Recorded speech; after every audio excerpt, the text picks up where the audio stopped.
जी briefly जी। Very brief. Thank you mister speaker. जब आज स्टेटमेंट पढ़ी डिफेंस मिनिस्टर ने, आई वाज होपिंग, उम्मीद थी कि कोई ऐसी बात बताएंगे जिससे पाकिस्तान की पॉलिसी जो है फॉरेन और डिफेंस पॉलिसी उसमें क्लैरिटी आएगी। अफसोस से मुझे कहना पड़ता है कि क्लैरिटी नहीं और कंफ्यूजन आई है। हिंदुस्तान की इन्होंने बात की, जो सबसे इंपॉर्टेंट इशू आज है हिंदुस्तान के हवाले से, वो है हिंदुस्तान के आर्मी चीफ की स्टेटमेंट कि let us call Pakistan nuclear bluff. ये स्टेटमेंट का इन्होंने ना मेंशन किया हिंदुस्तान के हवाले से, हालांकि जनरली कोल्ड स्टार्ट की इन्होंने बात की।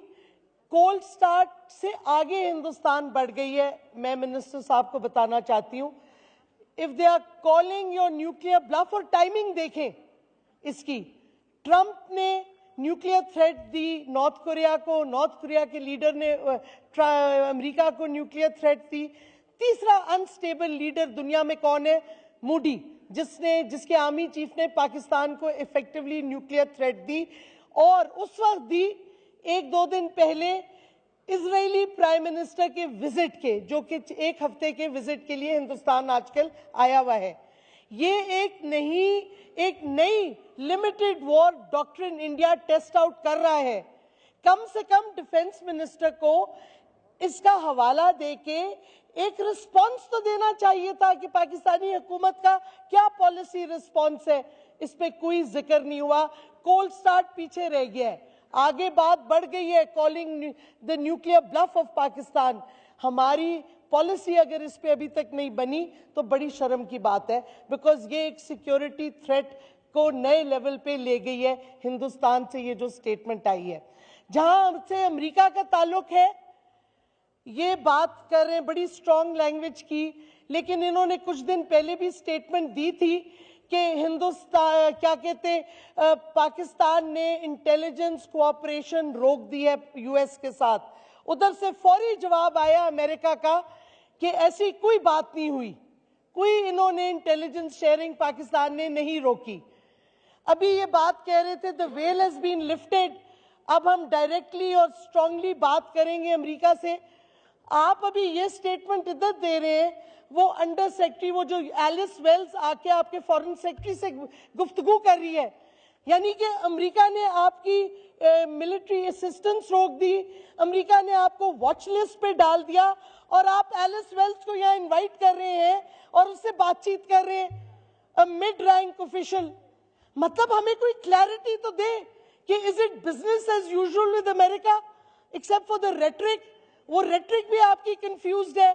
और मुझे बड़ा अफसोस है कि फॉरेन ऑफिस के स्पोक्स पर्सन ने जो फॉरेन मिनिस्टर के स्टेटमेंट के बारे में कहा, जहां उन्होंने कहा था America is no more a ally, तो डॉक्टर फैसल जो स्पोक्स पर्सन है फॉरेन ऑफिस के, उन्होंने कहा this is not our policy, this is his personal frustration being expressed.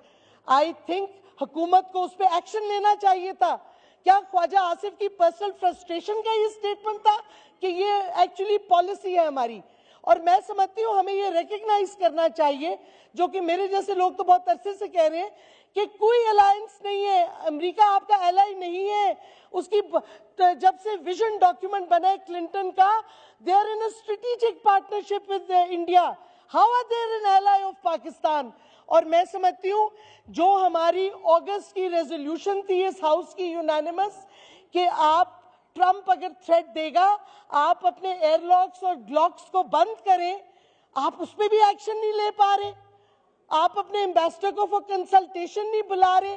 यानी कि जो नॉन वॉर लाइक मूव्स आप कर सकते हैं डिप्लोमेटिकली, वो आप नहीं कर रहे। पिछली हुकूमत ने तो ग्राउंड लाइंस ऑफ कम्युनिकेशन बंद कर दी थी। क्या आ गया था पाकिस्तान पे? कौन सा हमला आ गया था अमेरिका का? ये हुकूमत इतनी खौफजदा है कि ये एयरलाइन और ग्राउंड लाइन ऑफ कम्युनिकेशन नहीं बंद कर सकती, जो हम फ्री दे रहे हैं और अब तक दे रहे हैं अमेरिका को। तो बड़े अफसोस से मुझे कहना पड़ता है मिस्टर स्पीकर कि इस स्टेटमेंट से कोई तसल्ली कौम को नहीं पहुंचेगी। आपने क्लैरिफाई नहीं किया कि आप अमेरिका के साथ क्या उसके खिलाफ क्या एक्शंस लेंगे in response to their actions.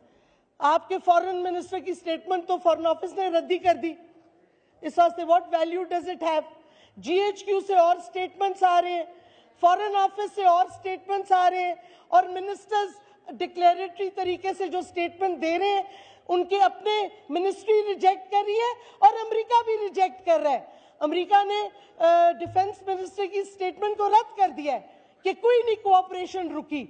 सो मैं समझती हूं अगर कोई पॉलिसी स्टेटमेंट डिफेंस या फॉरेन मिनिस्टर ने देनी है जो कि उनको देनी चाहिए on the floor of the house, तो they should speak with clarity and a vision. ये कहना कि हम अब रिवाइज करेंगे, हम अब बातचीत इक्वल लेवल पे करेंगे, कौन सी बातचीत? अमेरिका तो एक्शंस आपके खिलाफ लेता जा रहा है। Why is Alice Wells been allowed to come? हम किस बेसिस पे आप डायलॉग उनसे कर रहे हैं? डिप्लोमेसी में सिंबलिज्म बहुत वैलिड होती है। आप सिग्नल्स गलत कर रहे हैं अमेरिका को। आप कह रहे हैं आप जो मर्जी हमारे खिलाफ एक्शन लें, हम आपसे गुफ्तगू करते रहेंगे। We do not have to be aggressive, but खुदा के वास्ते कभी ना कभी अपनी डिग्निटी और सेल्फ रिस्पेक्ट को रिवाइव करें। For heaven sakes take a pause. जरूरी नहीं कि अमेरिका से आप बातचीत जारी रखें। When there is a madman in the White House, you can not talk sense to that leader. So stop talking, take a few actions. मैं आपको कहती हूं आप अपने ग्लॉक्स और एयरलॉक्स विदहोल्ड करें, एक हफ्ते में अमेरिका अपनी रिवाइज करेगा policy. This is the time. They are stuck in Afghanistan. Yes, America बहुत बड़ा पावर है, but small powers have room for negotiation. उनको आपकी जरूरत है। ओल्सन ने क्या कहा? It will be a beach well India America if you stop the airlocks and glocks. क्यों नहीं आप रोक रहे? क्यों, किस चीज से आप डरे हुए हैं? I think we need answers to these questions। और हमारी पार्लिमानी रेजोल्यूशन अगस्त 2017 की रद्दी की टोकरी में जो हुकूमत ने डाली है उसको वापस निकालें और उस पर एक्ट करें। That was a unanimous resolution of the elected representatives of Pakistan। The policy must come from here, not from the Ministry of Foreign Affairs or from GHQ। This is where policy must come from। Thank you।